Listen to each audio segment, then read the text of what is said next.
Hello and welcome to another reading vlog. I'm going to jump straight in with the TBR for this vlog, which consists of 2 books that I'm currently reading and then a mystery book that I haven't actually picked yet. But the 2 books that I'm currently reading, my audiobook is Project Hail Mary by Andy Weir. I actually am going into this one blind. My best friend Lauren recommended it to me. I know nothing. I am about an hour or 2 into the audiobook. So far it's making me laugh a lot. I haven't read any other Andy Weir books, haven't read The Martian yet. I really should read that. I've watched the film and loved the film. But yeah, that's my current audiobook, which I am enjoying quite a lot, so I will tell you what it's about when I really know what it's about. So far, it's a guy somewhere in space. He doesn't really know what's happening, and he's trying to piece together his memories as to why he's got there, and the big issue is that the sun is cooling down and it's gearing towards an ice age, so I guess that he's been sent there to fix it. So that's that. My physical read is Rouge by Mona Arwood. This I'm about 100 pages into. I started it last night. Is a critique on the beauty industry, a little bit into the fashion world as well, and the kind of obsession with this anti-aging and this constant pressure to look a certain way, and the pressures on us for how we look and how we present ourselves. I'm going to read you the blurb for this because I think it'll do a better job summarising it than I will. For as long as she can remember, Belle has been obsessed with her skin and skincare videos. With her estranged mother Noelle, when her estranged mother Noelle mysteriously dies, Belle finds herself back in California, dealing with her mother's debts and grappling with lingering questions about her death. The stakes escalate when a strange woman in red appears at the funeral, offering a tantalising clue about her mother's demise, followed by a cryptic video about a transformative spa experience. With the help of a pair of red shoes, Belle is lured into the barbed embrace of La Maison de Musée, the same lavish culty spa to which her mother was devoted. There, Belle discovers the frightening secrets behind her and her mother's obsession with the mirror, the great shimmering depths and demons that lurk on the other side of the glass. With black humour and seductive horror, Rouge explores the cult-like nature of the beauty industry and the danger of internalising its pitiless gaze. Brimming with Californian sunshine and blood-red rose petals, Rouge holds up a warped mirror to our relationship with mortality, our collective fixation with the surface, and the wondrous deep longing that might lie beneath. I think this is going to be really interesting, and I'm already finding it very interesting, the sheer amount of like skincare things that are being talked about and the way that everyone just comments on each other's appearances. It's basically emphasising things that are currently happening and making them feel even more intense. So I'm interested to see how it keeps portraying that. One of the reviews on the top says, if you like your fairy tales dark and for adults only, then stick along for the wild ride. So I like that it's got a little bit of a retelling element to it as well. I don't have a particularly busy week this week, nothing particularly out of the ordinary going on, but I shall take you along with me and let you know my thoughts on the books.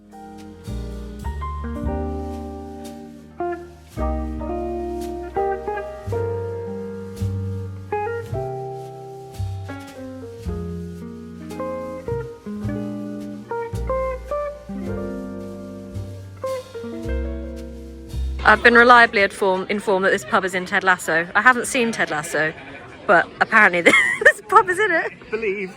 This is great. I know every reference. I fully understand why we're in here. This trip is wasted.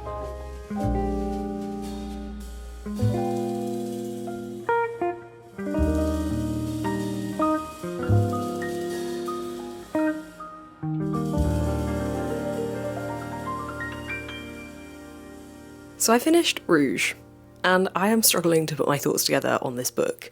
I've given it a 3.5 out of 5 stars, but I can't articulate my thoughts on this. It was incredibly strange, which I knew going into it, and I found it a very interesting look into the beauty industry and specifically at the individuals that in this situation, like, it's being taken to the real extreme, but you're seeing how it changes the people and kind of strips them of their individuality, and how that affects the characters in this, that like the main character is kind of losing parts of herself throughout this novel, and I think that that's really interestingly done in this book. Tom Cruise makes a cameo appearance, which was interesting as well.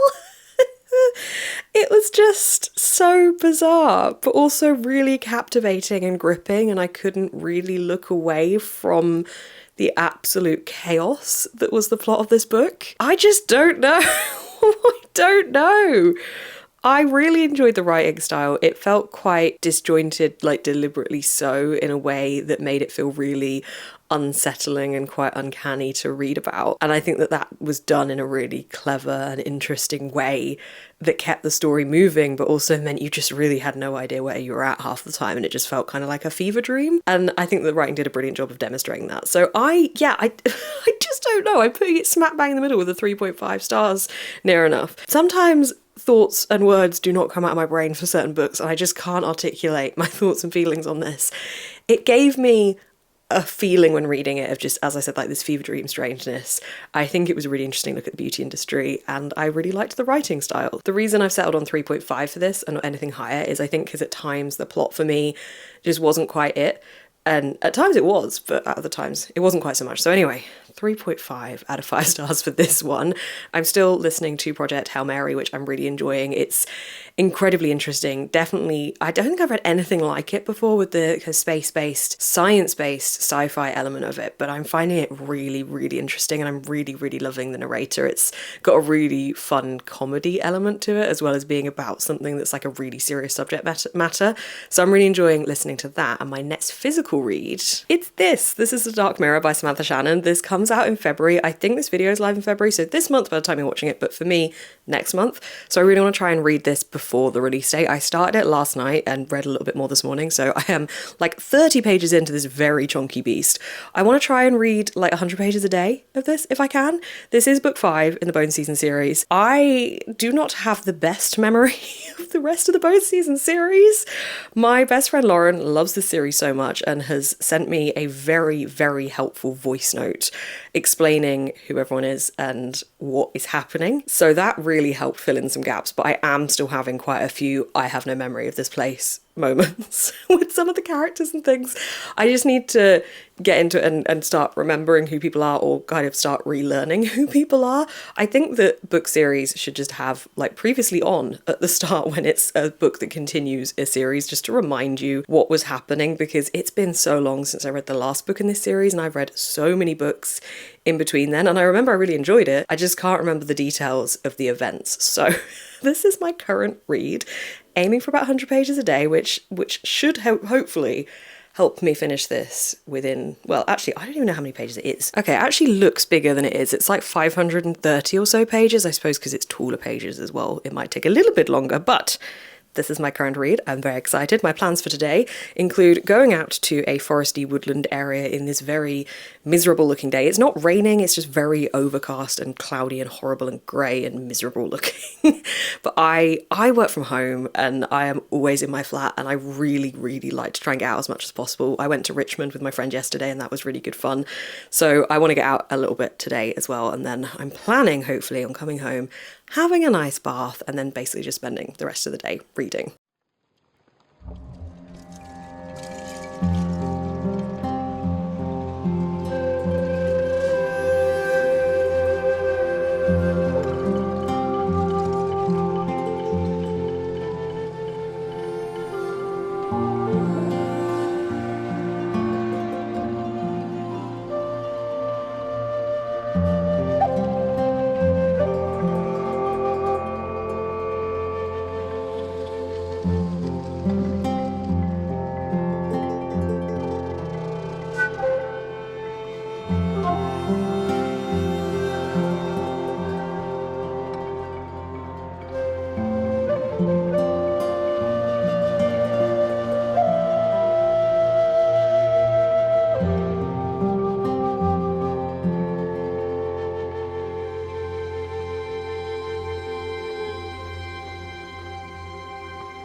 I just need to fangirl about this book for a minute. I am nearing the halfway point. The 100 pages a day is going successfully, and just, I can't even tell you anything as spoilers, but just know this for me so far is the best book in this series, and this has given me the same kind of excitement vibes as when I was reading the Crescent City books.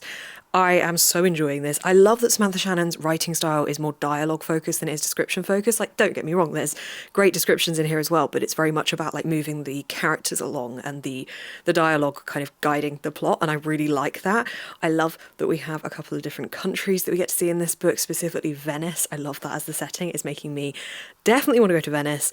This has already had me by the heartstrings. Like, it's just so brilliant. It's so fun and exciting and also an emotional journey and really epic and has already given me so many thrilling, brilliant moments. I cannot wait to keep reading it. I'm thinking about it when I'm not reading it, which is always the sign of a good book. So I am absolutely loving this, which I'm so glad, because I was worried going into it that because I couldn't remember as much of the previous books in the series, I was worried that was going to affect my enjoyment, but actually Samantha Shannon does a really good job of like subtly reminding you of little things. So that combined with the summary that Lauren gave me has helped quite a lot. So I'm having a really good time with this.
Hello, I have finished some books that I would like to tell you about and also wrap up this vlog. So, the first book that I finished is The Dark Mirror by Samantha Shannon.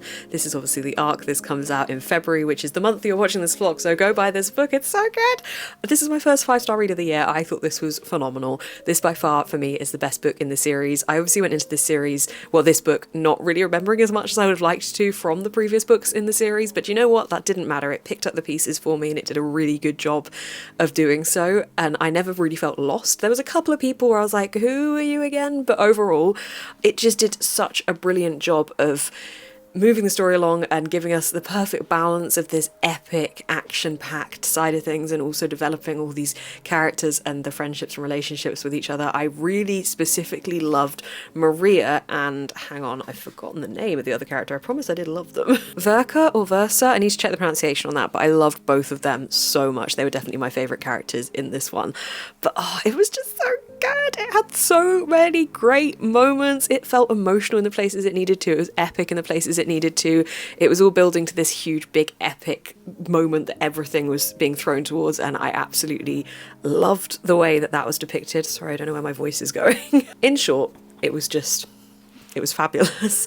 I want to touch on something as well that happened in the book that I thought was really great. And it's not a spoiler as such. I'm not going to go into details of it. It's something that Samantha Shannon has said is in this book in a live show, I believe. But if you don't want to know what it is, because it's like I'm just going to be saying something, a moment that happened, but not going into details. If you don't want to know, basically skip to this timestamp.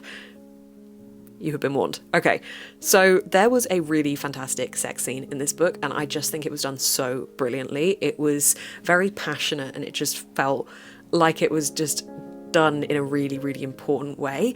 Personally, when I'm reading sex scenes, I like them to feel more realistic as opposed to too fantastical. And obviously, there's a different range of different types of sex scenes when reading a fantasy, and that's just completely my preference as to what I prefer. But this one for me really lent into feeling a little bit more real and had that heated passion to it, and just was written really beautifully actually, and I just thought that that was really well done, so I really enjoyed that part as well. As you can tell, I really liked this. I think everyone should go buy a copy and if you haven't read the series, give it a go. It's a really good series. It's got I haven't really talked about the fantasy system, but it's got this kind of paranormal, clairvoyant magic system to it, and there's people, not everybody has got this magic about them, but there's different types of the clairvoyance, and you get to see more of that explored in this one, which to me adds towards even more of the epicness, seeing what different people can do. Anyway, I loved it. I gave it 5 out of 5 stars. Another book I absolutely loved is Project Hail Mary by Andy Weir, which is another 5-star read. We have 2 5-star reads in one vlog. This was phenomenal. Oh my gosh, I do not normally lean into sci-fi, but let me tell you, I will be reading more from Andy Weir. I have watched the film The Martian, never read the book. I think I will be picking that one up next as maybe my next audiobook actually, because honestly, Project Hail Mary, it blew me away. It was so good. It had so much heart to it. The concept of like trying to save Earth in general is quite a terrifying concept and a lot of pressure to put on a character. And you just see this person who initially is just an everyday person, an everyday character, becoming this amazing person that we get to know and love and see them take the shape of this hero. And I just love them so much. And I think what I loved about them was that they were just an everyday relatable person. They had their flaws, they don't know everything, but they're inquisitive and they want to learn and they want to know, and they have this passion for that knowledge and for the science that they study. And I really loved learning more about that kind of thing. Most of it went over my head, but I really tried to retain some of the information that they were feeding us about the science side of things. But oh my gosh, it was so, so good. I don't want to go into spoiler territory. I never actually read the blurb for this one, so I don't really know what the blurb tells you about it, but this has so much heart. It's so lovely. Hang on, I need to look up the blurb. I need to know if I can say a specific thing. The blurb kind of touches on the thing I want to say, but it doesn't fully go into it, so I'm not going to say anything because I don't want to accidentally spoil it, but trust me, it's great. And there were so many points throughout this book where I found myself tearing up just because of the sheer power of it and what was happening. And it was so good. I literally just finished it as well. I finished it 20-30 minutes ago, so I'm still just in it. I also watched Seeking a Friend for the End of the World last night, which is about an asteroid that is heading for Earth, and everybody's told about it and has 3 weeks left to live, and it's following Keira Knightley's character and Steve Carell's character, and they kind of somehow, through a series of events, come together and spend that time together on a little mission of sorts. Having watched that about this end of the world scenario and then finishing Project Hail Mary, which is about a possible end of world scenario, just my head is now in that kind of doomsday mode, because that film, that really stuck with me. That was really good. It came out in 2012. I can't believe I only just saw it, but that was fantastic. So I think that kind of the impact of this book as well hit particularly hard because I just watched that film as well, so my brain was already in this weird mindset from watching the film. It's been a pretty good start to the reading year, I would say, with 2 5-star books already, and we're only in January, the never-ending January.